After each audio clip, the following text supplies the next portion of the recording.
Obrigado, presidente. Cumprimentar todos e todas que acompanham esta sessão na manhã de hoje.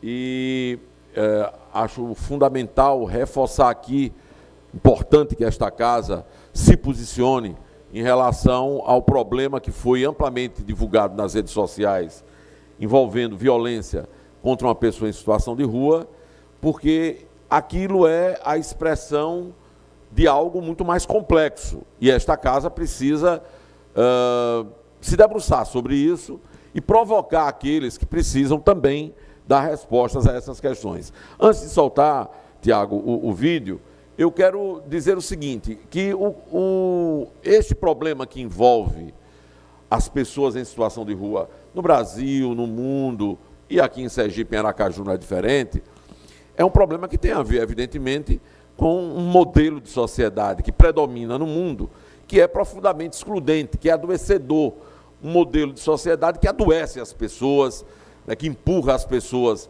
para os fossos que nós temos aí na sociedade, que exclui, que cada vez mais pensa em diminuir os espaços de vida dos seres humanos. A gente chegou ao absurdo de começar a ouvir agora os estímulos a substituir os empregos por inteligências artificiais, sem explicar para onde é que vão as pessoas, o que se farão com as pessoas nesse modelo econômico que é pensado para enriquecer um grupo cada vez mais restrito e excluindo sempre as massas da população. Então, primeiro preciso lembrar que existe um contexto econômico, social, político por trás dessas violências que atingem as pessoas em situação de rua.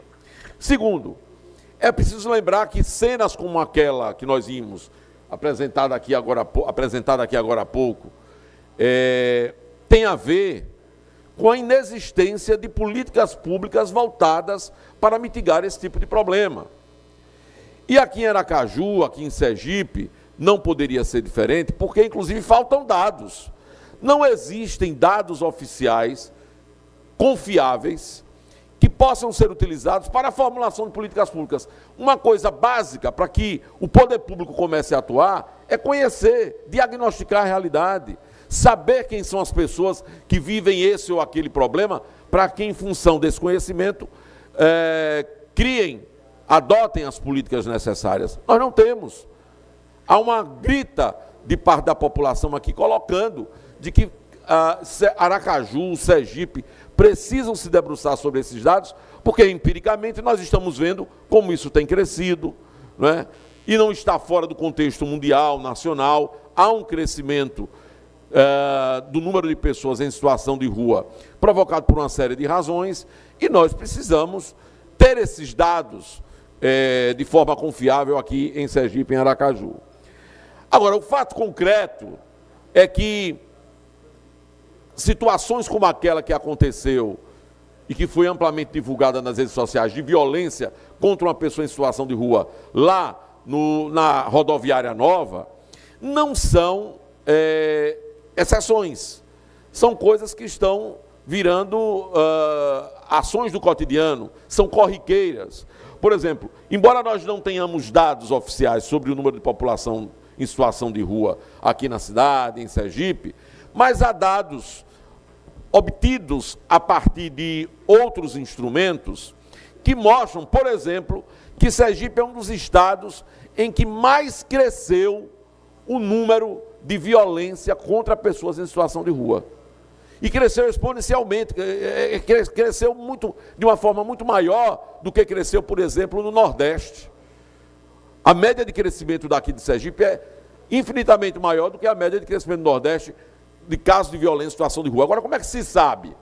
Como é que se sabe disso? Sabe-se a partir do cruzamento de dados, por exemplo, do Ministério da Saúde, onde chegam para tratamento pessoas acometidas de violência dessa natureza, e o Ministério da Saúde, junto com o Ministério dos Direitos Humanos, cruzam os dados e chegam a essas informações, porque é verdade que muitas vezes as ocorrências sequer são feitas, porque são pessoas excluídas, inclusive, do seu direito de cidadania.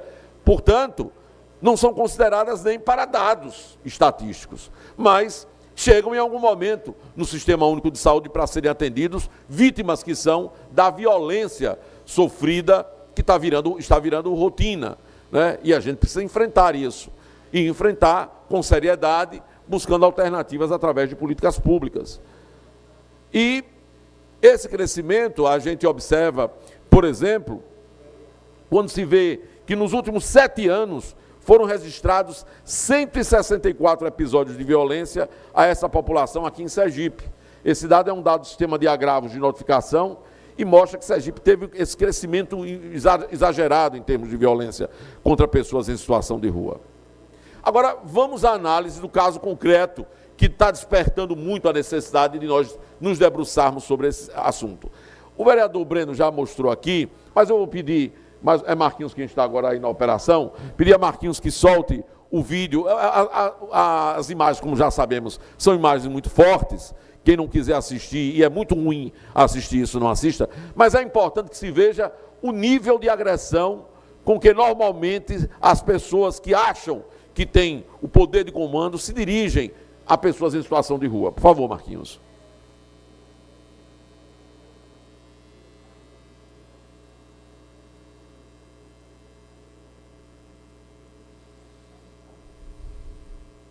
Vejam, é preciso que a gente tenha a sensibilidade de perceber que uma cena como essa, por mais que procurem justificativas, explicações, ela é autoanalítica, não é? Ela própria se explica, porque é de uma covardia gigantesca você ter duas pessoas, alguém que está desarmado, porque ali eu ouvi, inclusive, em algumas entrevistas que acusam essas pessoas em situação de rua de muitas vezes estarem armados, de posse de arma branca, o que eventualmente pode acontecer, mas a gente está vendo ali que não é o caso, né? Não é o caso, não houve nenhuma demonstração nesta filmagem sequer de reação. Houve uma análise dando conta de que, na verdade, isso seria uma reação dos funcionários da empresa que é responsável pela gestão ali da rodoviária nova, a uma possível violência, a um ato de violência dessa outra pessoa que está sendo agredida. Bem, uma reação profundamente desproporcional, vamos aqui combinar entre nós. Eram 2 homens, um que não esboçou nenhuma, no momento que essa filmagem foi feita, não tinha nenhuma reação, ele já estava completamente dominado e continuou a sessão de tortura. Porque há alguns argumentos que se levantam aqui, que a gente precisa ver. Por exemplo, a argumentação é de que este indivíduo estaria importunando os usuários do terminal rodoviário. Bem, é preciso explicar que tipo de importunação era essa, porque se a importunação é pedir comida, é pedir dinheiro para comprar alguma coisa, é preciso compreender que há importunações e importunações, não é? Temos que estar atentos a isso. Há o argumento de utilização de arma branca, nesse caso concreto, a gente viu que não se trata disso. Preciso continuar averiguando. Que não há registro de boletim de ocorrência até o momento, embora eu quero aqui parabenizar a Secretaria de Segurança Pública, que já anunciou que, independente de ter boletim de ocorrência registrado, vai investigar a situação, dada a repercussão que teve o caso. Até porque, vereador Elber, nós sabemos que essas pessoas estão tão espoliadas da sua condição de cidadania, que muitas vezes não registram mesmo o boletim de ocorrência, e é preciso que a sociedade mostre sua indignação diante de fatos como esse. Por isso que eu quero insistir que são necessárias 2 coisas. No caso concreto, uma averiguação muito cuidadosa do que aconteceu. A empresa já se pronunciou dizendo que não concorda com a violência, né, que vai tomar medidas internas e nós vamos querer continuar acompanhando.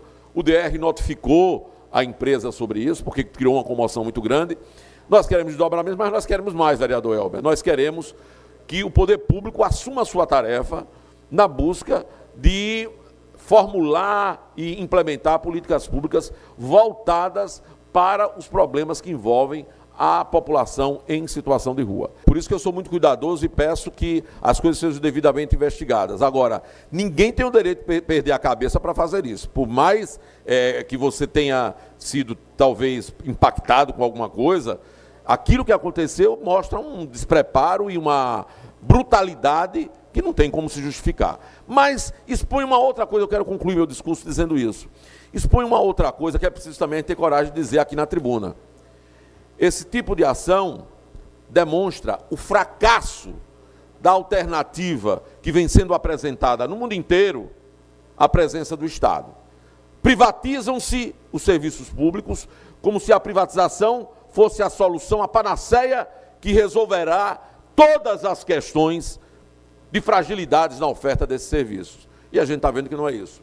No mundo inteiro, cada vez mais vai se comprovando que essa privatização, ela faz uma coisa muito simples, desobriga o Estado de uma parte dos serviços, mas quem assume, não assume as suas obrigações na plenitude, porque é muito bom ficar só com o filé da privatização e continuar deixando o desafio para que o Estado dê conta. Isso burla a realidade, inclusive do erário, porque você termina privatizando, mas tendo que sustentar uma parte daquilo que você privatizou. E eu quero dizer, Aracaju precisa ser desprivatizada. Concluo apelando para isso. Aracaju é uma cidade que tem a sua administração privatizada, na educação, na saúde, na oferta dos serviços públicos. Precisamos desprivatizar a administração aracajuana, precisa voltar a ser a administração pública. Muito obrigado, presidente.